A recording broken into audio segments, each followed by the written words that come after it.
ओम शांति।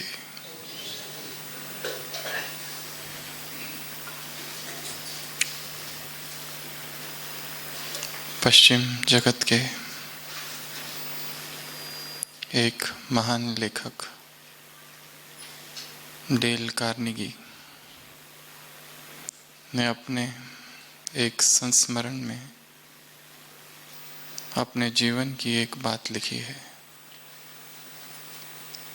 1932 में जब वो लंदन में थे तो मिड पोस्ट नामक अखबार में उन्होंने अब्राहम लिंकन के विषय में कुछ लेख पढ़े और वो लेख पढ़ने के बाद इतना उमंग आया कि सोचा ये जो अब्राहम लिंकन है इसके विषय में मुझे सब कुछ जानना है। कैसे खेतों में पला ये छोटा सा बच्चा जाकर अमेरिका का प्रेसिडेंट बन गया और फिर पढ़ते पढ़ते British library, British museum library, वहाँ पर अध्ययन किया और फिर सोचा इसके ऊपर एक किताब लिखूं, जीवन चरित्र। 1 साल तक वहाँ बैठकर किताब लिखी और फिर अमेरिका गया, 2 साल तक वहाँ किताब लिखी और उसके बाद में सोचा जो कुछ लिखा सब व्यर्थ है और अपनी किताब को फाड़ कर फेंक दिया। फिर सोचा यदि मुझे उस व्यक्ति के जीवन को जानना है तो क्यों ना मैं हर उस स्थान पर जाऊं जहां वो जिया, जहां उसका जन्म हुआ, जहां वो पला, जहां वो बड़ा, वो खेत, वो खलियान, वो लोग, वो सारे लोग जिनके साथ वो रहा और एक नई यात्रा चालू की। हर वो चीज़ जो अब्राहम लिंकन ने अनुभव की, उसने सोचा मुझे वो अनुभव करना है। अपने टाइपराइटर को लेकर खेतों में जाकर बैठता और वहाँ पर वो डिक्टेट करता और वो किताब इस तरह से लिखी गई, लिंकन द अननोन। इसके बाद एक बार अमेरिका में रेडियो पर वो लिंकन के विषय में कुछ बता रहा था, बोल रहा था। भाषण पूरा हुआ और पूरा होने के बाद एक महिला का खत आया। उस खत में ऐसी ऐसी बातें लिखी थी कि वो पढ़कर उसे क्रोध आ गया। उसमें लिखा था कि आपने ये जो अब्राहम लिंकन के विषय में बताया ये सत्य नहीं है, आपने रिसर्च पूरा नहीं किया है, आपने ये जो भी भाषण किया है ये भाषण में असत्य है और आपकी जुर्रत कैसे हुई कि आपने रेडियो पर ये भाषण दिया जो सारे मुल्क ने सुना। आपको सबके सामने सार्वजनिक माफ़ी मांगनी चाहिए। तो जैसे ही अब्राहम डेल कार्नेगी ये पत्र देखता है, उसके उत्तर में वो एक ज़बरदस्त क्रोध में आकर एक पत्र लिखता है उसी महिला को। जितना वो पत्र जहरीला था उससे भी अधिक जहरीला उत्तर। और वो पत्र लिखता है क्योंकि रात हो गई होती है तो पत्र उसी टेबल पर रख देता है। सोचता है कल सुबह इसको पोस्ट करूंगा। दूसरा दिन सुबह होती है, वो पत्र लेता है पोस्ट करने के लिए। सोचता है एक बार पढ़ लूं और जब पढ़ता है तो देखता है थोड़ा ज़्यादा ही लिख दिया, इतना नहीं लिखना चाहिए था। और ये भी सोचता है कि 12 घंटे में मुझे ऐसा लगने लगा तो क्यों ना 12 घंटे और देख लूं। तो 12 घंटे के बाद फिर वो पत्र पढ़ता है शाम को। फिर लगता है ये तो मैंने बहुत ज़्यादा ही लिख दिया। फिर सोचता है, अब लोहा थोड़ा ठंडा होने लगता है, सोचता है कि मैं अगले 7 दिन रोज़ सुबह और शाम पत्र लिखूंगा और देखता हूँ क्या होता है।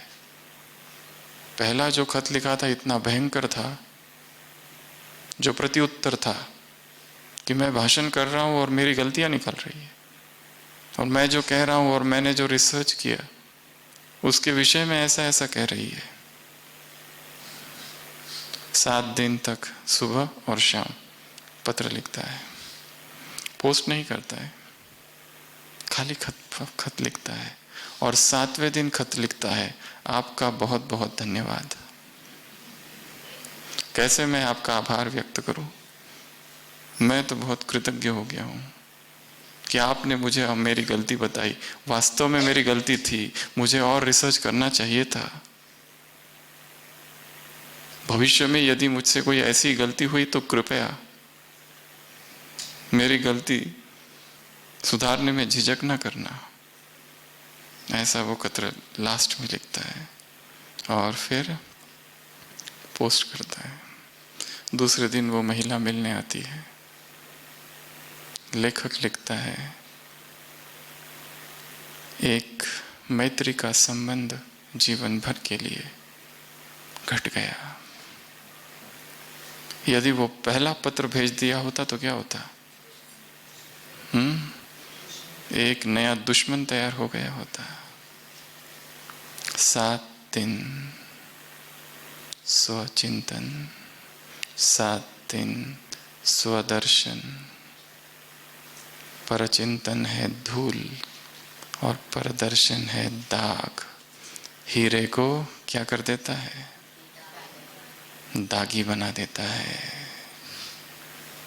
तुम्हारा जीवन अमूल्य है।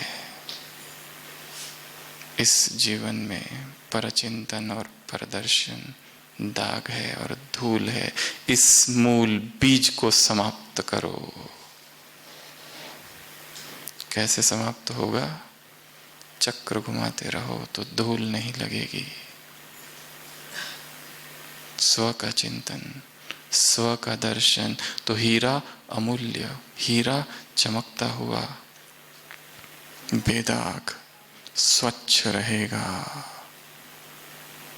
तो आज की सुबह की साकार मुरली में यही वरदान बाबा ने दिया है। जब ध्यान दूसरे की ओर होता है, धूल है, दाग है, आत्मा मलिन हो जाती है और आवेश आता है, जोश आता है। उस जोश खरोश में गलत कदम उठ सकता है। Impulsive action, thoughtless action. इसके लिए क्या चाहिए? धीरज, फासला, स्थिरता, आत्मदर्शन, आत्ममंथन।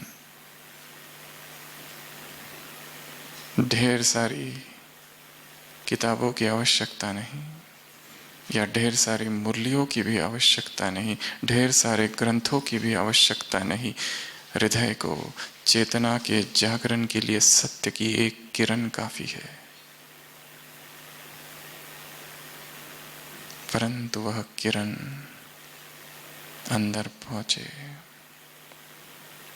उसके लिए ऐसा मौन, ऐसा एकांत, ऐसा आत्मचिंतन, ऐसा आत्मदर्शन, स्वयं स्वयं को देखना, इसकी आवश्यकता है।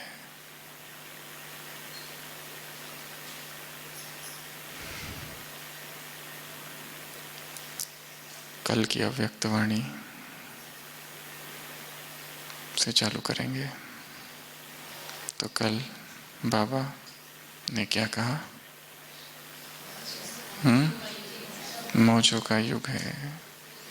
बच्चों से मिले, कुमारियों से मिले, टीचर्स से मिले, और मुरली शुरुआत बच्चों से करते हैं।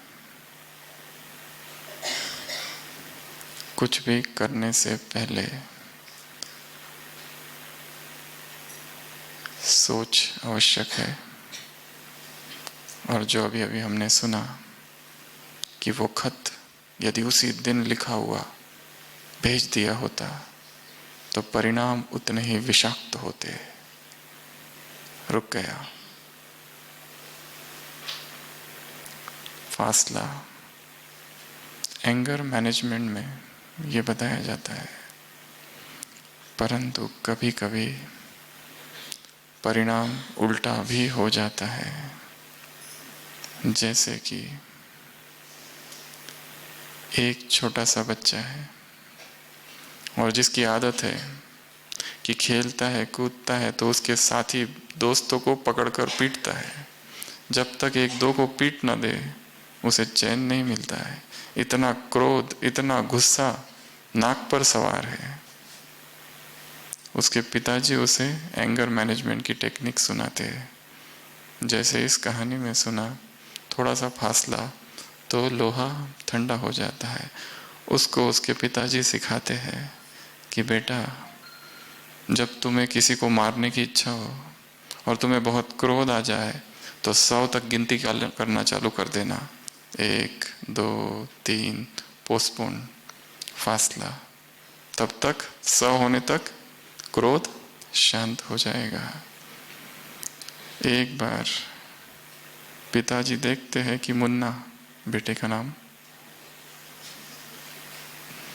एक दूसरे बच्चे की छाती पर बैठा हुआ है और उसे मारने ही वाला है। तो पिताजी कहते हैं, मुन्ना, मैंने तुमको क्या सिखाया था कि जब भी तुम्हें क्रोध आए और जब भी तुम्हें दूसरों को पीटने की इच्छा हो 100 तक गिनती चालू कर देना। तो मुन्ना कहता है, वही तो कर रहा हूं, 100 तक गिनती कर रहा हूं और इसे पकड़ के इसलिए रखा है ताकि ये भाग ना जाए, और जैसे ही गिनती पूरी होगी इसको ठिकाने पर लगाऊंगा। तो बच्चों को सिखाना इतना सहज नहीं है। भगवान कैसे सिखा रहा है? तुम महान आत्मा हो, तुम योगी आत्मा हो, तुम रूहानी गुलाब हो, इस ज्ञान को धारण करने वाले हो, दिव्य गुणों को धारण करने वाले हो, तुमने भगवान को पाया है। यदि तुमसे कोई कहे कि हमको भगवान से मिला दो तो तुम मिला सकोगे? तुम्हें लक्ष्मी नारायण बनना है। भगवान के बच्चे योगी होते हैं। लक्ष्मी नारायण बनना है तो क्या करो? क्या करो? रोज कितना मिनट? 3 मिनट गुड मॉर्निंग करो और लक्ष्मी नारायण बन जाएंगे।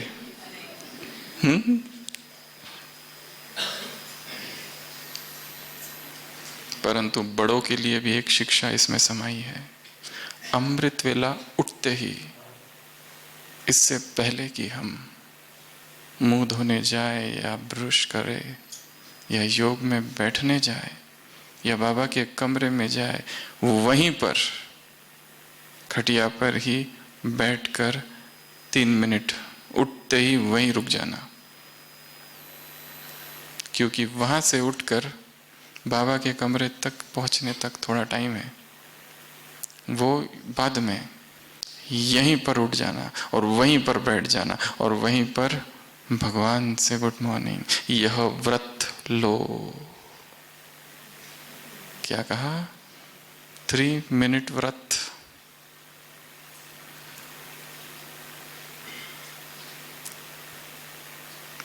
महान आत्माएं हो, श्रेष्ठ आत्माएं हो, योगी आत्माएं हो। योगी आत्माएं अर्थात चंचल नहीं, योगी आत्माएं अर्थात शांत स्वरूप, योगी आत्माएं अर्थात आवाज नहीं, आवाज तो नहीं करते, चंचलता तो नहीं करते, लड़ते झगड़ते तो नहीं, दुखी तो नहीं होते, कुछ वस्तु न मिल जाए तो दुखी हो जाते हो, या मम्मी डैडी कुछ कहे तो दुखी हो जाते हो।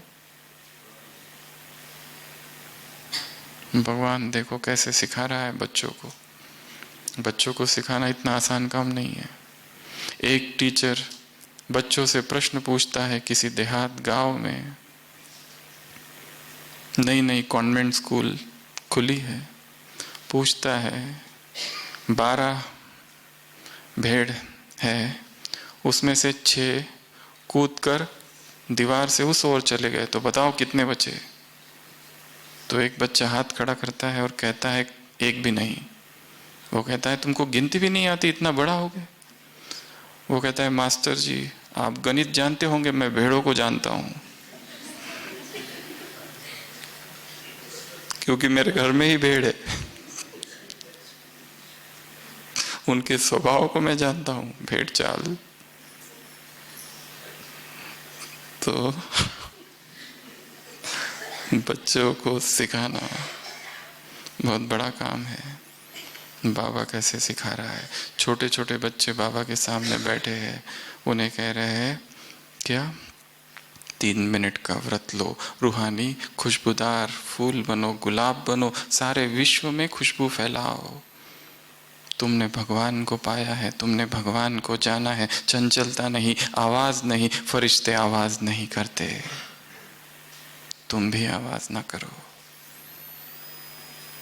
ऐसी ऐसी शिक्षाएं भगवान दे रहा है। इसके पहले भी कभी सुनाया था। दक्षिण में एक संत थी, संत या महान स्त्री या माता मदलसा, छोटे से पालने में अपने बेटे को सुलाती थी तो कहती थी शुद्धोसी बुद्धोसी निरंजनोसी संसार माया परिवर्जितोसी। तुम शुद्ध हो, तुम बुद्ध हो, तुम नित्य हो, तुम निरंजन हो, तुम आत्मा हो, तुम देह नहीं हो, तुम माया के प्रभाव से परे हो। ऐसे ऐसे बच्चे को सुलाती थी। पहला बेटा जाकर सन्यासी बना, दूसरे बेटे को शुद्धोसी बुद्धोसी निरंजनोसी संसार माया परिवर्जितोसी, फिर से वही लोरी, और वो भी जाकर महान योगी बना। तीसरा भी ऐसा ही बना। राजा बड़ा मुश्किल में पड़ गया। राजा ने कहा अभी एक तो रहने दो। तो जो अंतिम बेटा था उसको उसने राज्य की ट्रेनिंग दी। तो एक महान स्त्री, एक महान नारी मातृत्व का कर्तव्य निभाती है। एक महान माता पिता अपने बेटे को योग्य बनाते हैं। भगवान अपने बच्चों को योग्य बना रहा है। भगवान के बच्चे योगी होते हैं। कितने सुंदर महावाक्य है। भगवान के बच्चे क्या होते हैं? योगी होते हैं। आज सुबह साकार मुरली में कहा, चाहे कितनी भी सेवा करो, स्थूल और सूक्ष्म, यदि बाप को याद नहीं करते तो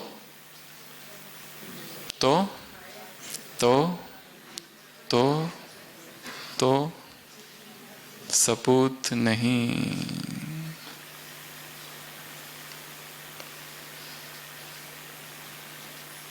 तो बच्चों से मुलाकात की बाबा ने, उसके बाद कन्याओं से मुलाकात, कुमारियों से मुलाकात। क्या कहा कुमारियों को?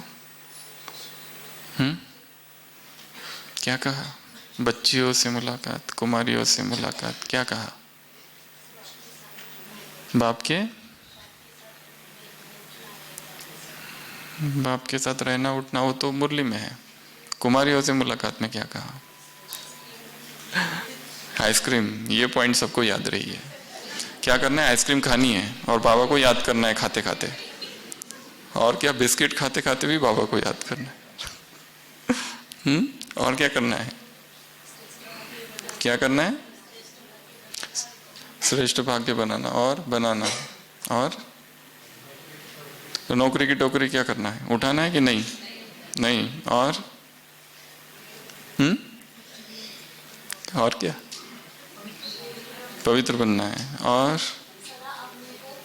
सदा अपने को विश्व के कल्याण करने वाली विश्व कल्याणकारी समझना है। और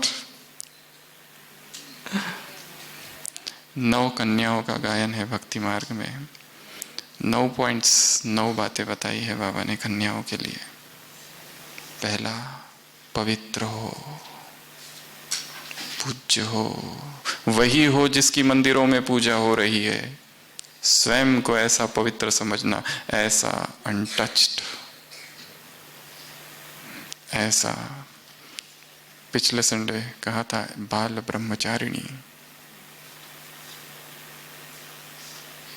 तो कुमारी अर्थात पवित्र, कुमारी अर्थात पूज्य, वही हो ना जिसकी मंदिरों में पूजा हो रही है। ऐसा पवित्र स्वयं को बनाना है। आज सुबह की साकार मुरली, एक समय ऐसा आएगा, ये किला क्या होगा? ये किला क्या होगा? ऐसा बन जाएगा कि इसमें कोई भी पतित आ नहीं सकेगा। ये किला ऐसा बन जाएगा एक दिन। तो कुमारी अर्थात पवित्र, कुमारी अर्थात पूज्य, कुमारी अर्थात वही जिसकी मंदिरों में पूजा हो रही है। दूसरा, कुमारी अर्थात भाषण देने से डरने वाली नहीं, संकोच नहीं, डर नहीं। बड़ी स्टेज पर यदि भाषण करने को कहा जाए तो संकोच नहीं, डर नहीं, पवित्र बनकर उस बाप का सबको परिचय देने वाली। बाबा ने कुछ दिन पहले, पिछले संडे ही शायद, कुमारियों को भाषण देना सीखना है कहा है। वो भी कला है, उसको भी सीखना है। तो दूसरा, कुमारी अर्थात भाषण, बाप का परिचय देने वाली। कुमारी अर्थात भाग्यवान, जिसने बाप को पहचाना है, इसी नशे में, इसी खुशी में रहने वाली। तीसरा, कुमारी अर्थात आज्ञाकारी। किसकी आज्ञाकारी? लौकिक माँ पिता की आज्ञाकारी। पर उसी मुरली में और एक आगे वाक्य है, उसकी हम चर्चा करेंगे, थोड़ा उसके विरोध में है। पारलौकिक बाप को याद करने वाली और लौकिक बाप की, लौकिक माता पिता की आज्ञाकारी। चौथा, कुमारी अर्थात विश्व परिवर्तक, बाप के साथ विश्व परिवर्तन का कार्य करने वाली, बाप के साथ विश्व कल्याणकारी। इतनी बड़ी जिम्मेवारी है। पांचवा, कुमारी अर्थात स्व परिवर्तन, विश्व परिवर्तन से पहले स्व परिवर्तन। ऐसे नहीं कि वहां जाओ, कॉलेज में जाओ और भूल जाओ। लास्ट संडे कहा था, अपने को कॉलेज की लड़कियां नहीं समझना है, शिव शक्ति समझना है, कंबाइंड समझना है। बाल ब्रह्मचारिणी हो, शुद्ध आत्माएं हो, शुद्ध आत्माओं का संगठन है।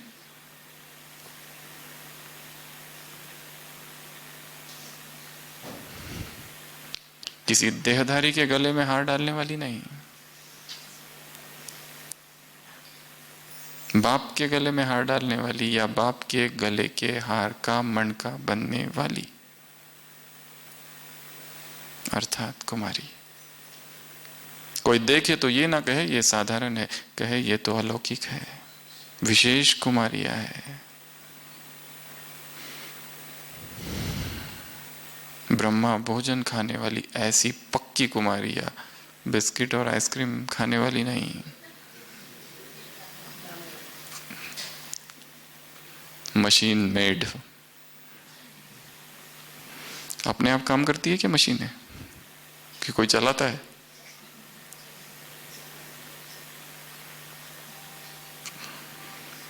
कुमारी अर्थात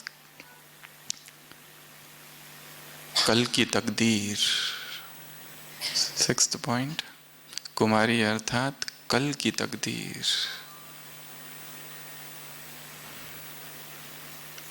ऐसा सतयुग लाने वाली ये कुमारियों की निशानी है। मशाल झंडा सारे लेकर, विश्व में लेकर घूमने वाली, रावण राज्य समाप्त हुआ यह घोषणा करने वाली। अगला, लौकिक पढ़ाई के विषय में कुछ कहा। सेवेंथ पॉइंट, कुमारी अर्थात ये भी पढ़ू वो भी पढ़ू। कौन सी पढ़ाई 21 जन्म चलने वाली है, कौन सी पढ़ाई काम आने वाली है। इस पढ़ाई का भी लक्ष्य क्या है? श्रेष्ठ कर्म करना लक्ष्य है। मन की लगन इस पढ़ाई में हो, उस पढ़ाई में नहीं, बाबा ने कहा। हाँ, जनरल नॉलेज के हिसाब से वो ठीक है, परंतु ध्यान इस पढ़ाई में हो। अगला, कुमारी अर्थात right hand, eighth, left hand नहीं। बाप का नाम बदनाम करने वाली नहीं। और लास्ट, कुमारी अर्थात उन डिग्रियों के पीछे भागने वाली नहीं। डिग्रियां बड़ी होने लगती है, व्यक्ति छोटा होने लगता है। नाम छोटा होता है, डिग्रियां बड़ी हो जाती है। एक डिग्री, दूसरी degree. Subhash Chandra Bose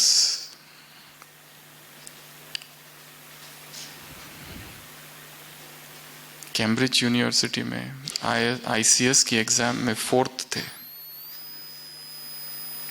Cambridge university की आईसीएस की एग्जाम में 4th रैंक, परंतु स्वीकार नहीं था इस अंग्रेजी हुकूमत के अंदर काम करना, नौकरी करना, कोई बड़ा ऑफिसर बनना।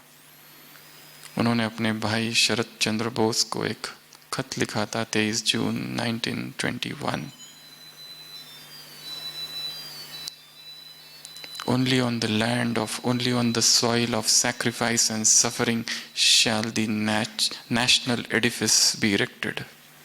केवल उस भूमि पर जहां त्याग है, केवल उस भूमि पर जहां यातना है, उस भूमि पर राष्ट्रीय इमारत बनेगी। रिजाइन कर दिया, छोड़ दिया और भारत आ गए। चाहते तो बहुत कुछ कर सकते थे, बहुत बड़े ऑफिसर बन सकते थे। Swami Vivekananda 1895-96 second visit to America जब गए थे, 2 यूनिवर्सिटी से ऑफर आई थी। ईस्टर्न फिलॉसफी का प्रोफेसर, ईस्टर्न फिलॉसफी की चेयर मिल रही थी कोलंबिया यूनिवर्सिटी से और हार्वर्ड यूनिवर्सिटी से, परंतु एक तरफ सन्यासी जीवन और दूसरी तरफ संसार के ये पद, पोजीशन, पदवी, डिग्रीज छोड़ दिया। चाहते तो वो भी कुछ कुछ कर सकते थे। भगवान क्या कह रहा है? अपना फैसला खुद करो, जज स्वयं बनो। माँ बाप कहते हैं नहीं, बकरी नहीं बनना है, शेरनी, शेर या शेरनी। शेर अकेला घूमता है, कोई हमें बंधन में ना बांधे।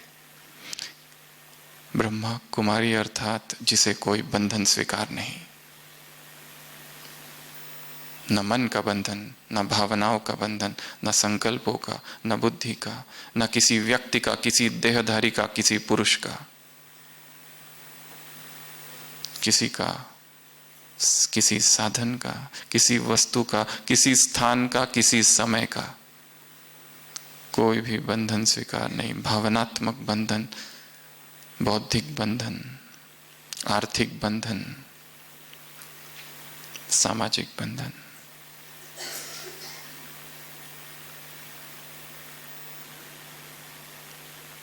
फिर टीचर्स से मुलाकात। क्या कहा टीचर्स को? क्या कहा? एक बात स्मृति में रखो। कौन सी? बोझ। बोझ के विषय में कहा, सेवा का बोझ। जिसकी सेवा कर रहे उसी को भूले, जिसके लिए घर बना रहे उस घर बनाने में ही इतना बोझ महसूस कर रहे। घर उसका है, जमीन उसकी, रिट्रीट सेंटर उसका, और हम सोच रहे, हम परेशान, दुखी, बोझिल, करण करावन हार। वो है संसार में भी कोई बोझ होता है तो क्या क्या होता है? 4 चीजें होती है।